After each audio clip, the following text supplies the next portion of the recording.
DCO divisional commercial officer railway Sukkur division जनाब सैयद इम्तियाज फारूक ने पुड़ीदन railway station का दौरा किया और पुड़ीदन में जिक्रिया एक्सप्रेस, मिल्लत एक्सप्रेस और सक्खर एक्सप्रेस के स्टाफ का इफ्तिताह किया और रेलवे पुड़ीदन की इंस्पेक्शन करते हुए रिकॉर्ड भी चेक किया। इस मौके पर पुड़ीदन के शहरियों और काउंसलर गुलाम मुर्तजा राजपुर, काउंसलर राना बाकिर अली राजपूत, काउंसलर तालिब लाशारी, काउंसलर शहजाद अख्तर आराई, काउंसलर महफूज अली राजपूत, अब्दुल रऊफ आराई, काउंसलर शाहिद शफी आराई ने DCO से मुलाकात की और उन्हें सिंध का रिवायती तोहफा सिंधी टोपी और अजरक पेश किया।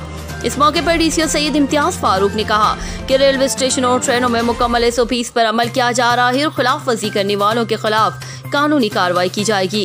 उन्होंने कहा कि कोरोना एक कुदरती वबा है, हमें उससे डरना नहीं बल्कि लड़ना है और इससे बचाव और एहतियाती तदाबीर पर सख्ती से अमल दरामद करना है।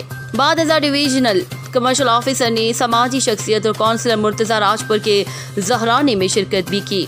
रिपोर्ट शाहिद, हॉरन, नुमाइंदा, फास्ट न्यूज, नोशहरो, फीरोज।